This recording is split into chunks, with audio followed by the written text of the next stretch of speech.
बहुत सुंदर लग रहा है। जब पत्थरबाजी हुई है टॉपिक है, बस देख लो 15 अगस्त नहीं बनाने देना। इमेजिन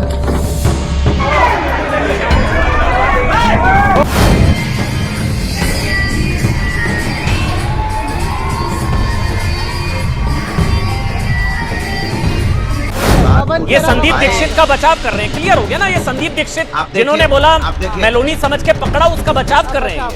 अरे मैं बोलना चाह रहा हूं, लेकिन आप हल्ला मचाओ। अनुराग बिल्कुल बचाइए। कोर्ट के आदेश और कोर्ट के फैसले के बाद भारतीय जनता पार्टी चौतरफा घिरी हुई। उसके सामने कोई विकल्प नहीं दिखाई दे रहा है।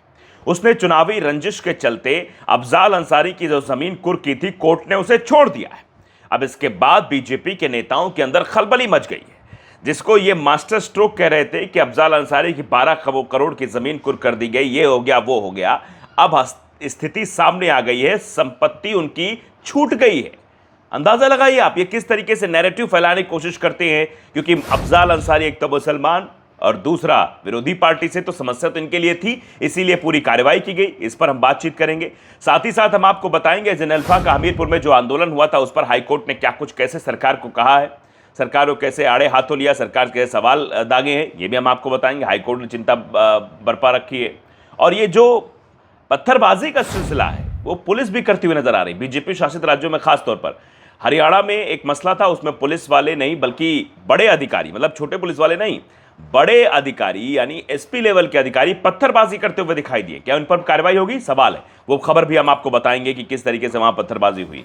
साथ ही साथ मोदी जी ने कल लाल किले से भाषण दिया, उसमें यह कहा कि हम राष्ट्र के प्रति समर्पित है और राष्ट्र के प्रति हमारी भावना है। तो इस पर कपिल सिब्बल जी ने बाकायदे बता दिया कि राष्ट्र हित नहीं, आपका स्वहित इसमें जुड़ा हुआ है। वो क्या क्या बातें उन्होंने बताई, उस पर भी बातचीत करेंगे। साथ ही साथ हम आपको बताएंगे कैसे एक धर्म समुदाय को निशाना बनाने की कोशिश हमेशा से होती रही है और हिंदू महिलाओं को बुर्का पहना के किस तरीके का नृत्य किया गया, इसका भी एक वीडियो वायरल हो रहा है। इस पर भी सवाल खड़े हो रहे हैं कि आखिरकार इस तरीके की चीज़ें क्यों होती हुई दिखाई दी। अंत में गोदी मीडिया की भी बात करेंगे कि कैसे वो जो है सरकार को डिफेंड करने में लगे रहते हैं, फिर उनको क्या क्या शब्द सुनने पड़ते हैं। नमस्कार, आपके साथ मैं हूं आदित्य कुमार और आप देख रहे हैं the Live TV. The Live TV, सच सबसे आगे। दरअसल जब जब चुनाव आते हैं, चुनाव में अपनी पार्टी की जीत करने के लिए, मुसलमानों को निशाना बनाने के लिए, मुसलमानों को टारगेट करने के लिए, एक संदेश देने के लिए कि मुसलमान कोई बड़ा नेता बनेगा तो उस पर हम कार्रवाई कर दें। इसी कार्रवाई के तहत अफजाल अंसारी की 12 करोड़ की जमीन कुर्क कर दी थी सरकार ने। अब सरकार को फटकार लगी है और बाकायदे कोर्ट ने वो सारी संपत्ति जो है वो छोड़ दी है। देखिए, ये अफजाल अंसारी दिखाई दे रहे हैं, वो जिस जमीन पर खड़े हैं वहां सरकारी अधिकारी भी पहुंचे हैं। राजू वर्मा ने यह खबर एक्स पर पोस्ट की है, लिखा है, जिस चुनावी रंजिश में योगी आदित्यनाथ अपने वोटरों को खुश करने के लिए अफजाल अंसारी जी की जमीन को कुर्क करवाया था, आज उसी जमीन में उसी जमीन को कोर्ट में आदेश पर मुक्त किया गया है। प्रशासन ने अपनी गलती स्वीकार करते हुए कहा कि ये भूल से हुआ था। आज सांसद अफजाल अंसारी जी की बेटी नूरिया अंसारी को खेत पहुंचकर प्रशासन ने संपत्ति सौंप दी है। वो कहते हैं ना, सत्य परेशान हो सकता है, पराजित नहीं। और यह हकीकत है कि किस तरीके से अफजाल अंसारी को टारगेट किया था। देखिए, दैनिक भास्कर खबर भी है, हाईकोर्ट के आदेश पर 12 करोड़ की कुर्क संपत्ति मुक्त बेटी को सौंपी गई। अब समझिए, गाजीपुर में सपा सांसद अफजाल अंसारी को शुक्रवार को उनके 73वें जन्मदिन पर बड़ी यह राहत मिली थी। हाईकोर्ट के आदेश पर प्रशासन ने गैंगस्टर एक्ट के तहत साल 2022 में कुर्क की गई उनकी 12 करोड़ की संपत्ति को मुक्त कर दिया है। 22 में चुनाव था, 25 में मुक्ति हुई है। समझ लिए, 5 साल तक। यानी क्या समझ में आने लगा है कि हवा किधर जा रही है। शुक्रवार दोपहर करीब 12 बजे मोहम्मदाबाद तहसील क्षेत्र के माचा और शकरपुर मौजा स्थित संपत्ति पर प्रशासन ने प्रक्रिया पूरी की और कार्रवाई के आधिकारिक पुष्टि शुक्रवार देर शाम 8 बजे हुई है। हाईकोर्ट के आदेश पर यह संपत्ति जो है वो छोड़ी गई है। मोहम्मदाबाद तहसील प्रशासन ने डीएम अनुपम शुक्ला के निर्देश पर यह कार्रवाई की है।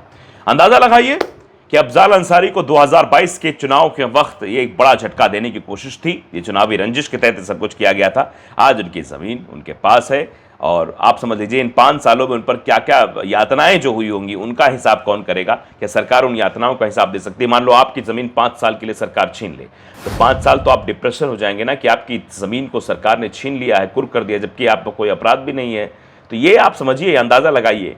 अब चलिए अगली खबर बताते हैं कि हाईकोर्ट ने कहां फटकार लगाई। इलाहाबाद हाईकोर्ट ने तो यहां पर बड़ी फटकार दे दी योगी आदित्यनाथ को। अब हमीरपुर में जो जन अल्फा आंदोलन हो रहा था उसको लेकर भी फटकार लगाई है। छोटे बच्चों को सरकार की जिम्मेदारी वाले काम के लिए आंदोलन करना पड़े, यह बर्दाश्त नहीं है।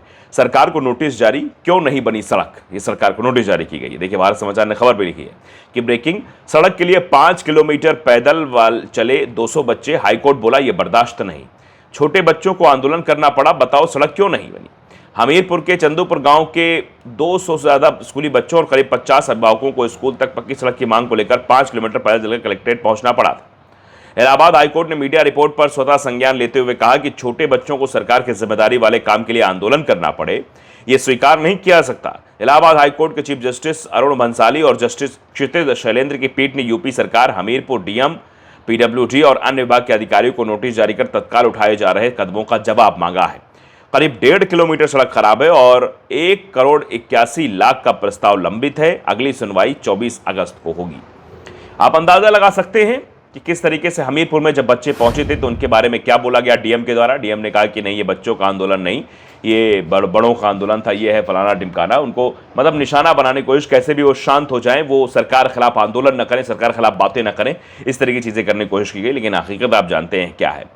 अब देखिए हरियाणा चलते हैं। हरियाणा में किसकी सरकार? भारतीय जनता पार्टी की सरकार, डबल इंजन की सरकार। वहां पर क्या हो रहा है? एसपी ही पथराव कर रहे हैं आम जनमानस पर।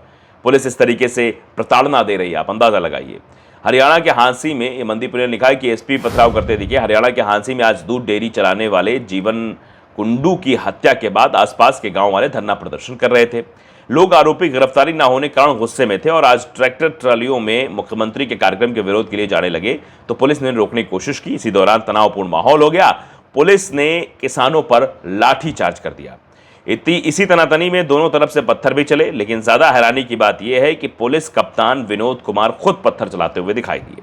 सीआईए इंचार्ज किसानों पर बंदूक तानते हुए दिखाई दिए। माहौल भी बंदूक की घटना के बाद बिगड़ा।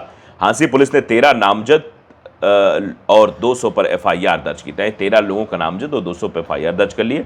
खैर एसपी साहब पत्थर नहीं चलाने चाहिए थे। वीडियो में भी आप साफ देख सकते हैं कैसे एसपी साहब पत्थर चलाते हुए दिख रहे हैं, जिनको कानून व्यवस्था की जिम्मेदारी सौंपी गई है, जिनको लॉ एंड ऑर्डर मेंटेन करने की जिम्मेदारी दी गई है। अगर वही हाथों में पत्थर उठा लेंगे तो सवाल तो पूछा जाएगा फिर जो एफआईआर लोगों पर की गई है, क्या एसपी साहब पर भी एफआईआर होनी चाहिए? क्या एसपी साहब पर भी कार्रवाई होनी चाहिए? क्यों वो पत्थर उठाकर पत्थरबाजी करते हुए दिखाई दिए थे?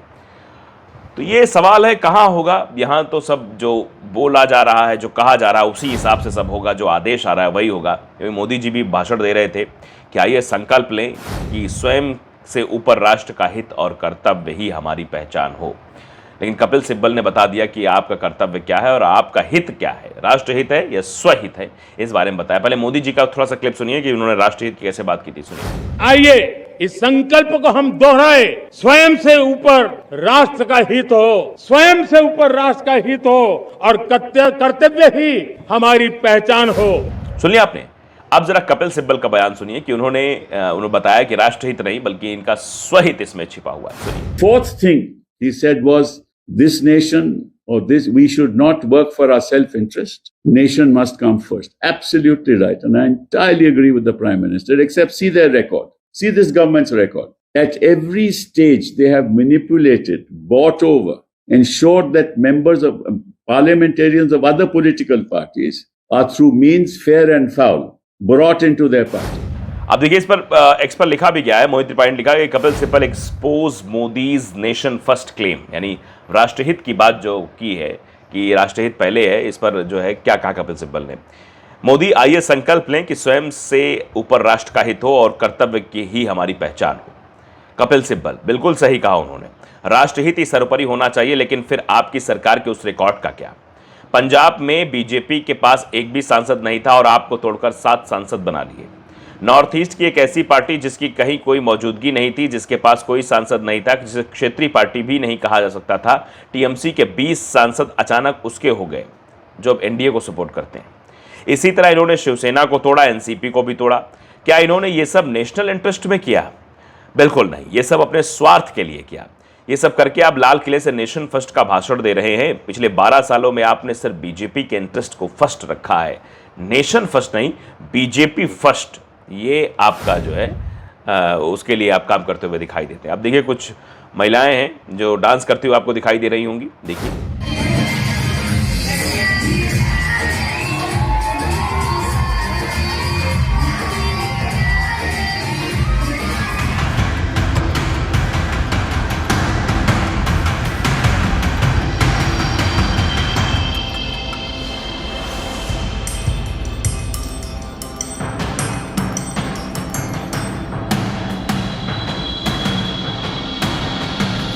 अब ये देख लीजिए, ये जो महिलाएं नाच रही है मुस्लिम नहीं है, हिंदू हैं।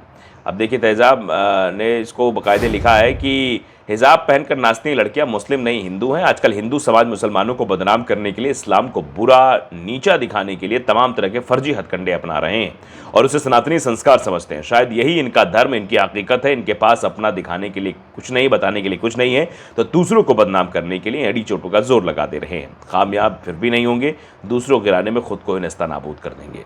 आप समझिए, इस तरह की हरकत करेंगे तो क्या ही होगा। अब देखिए अमन चोपड़ा को जरा देख लीजिए, किस तरीके से इनकी हालत खराब हुई। जरा वीडियो थोड़ा देख लीजिए।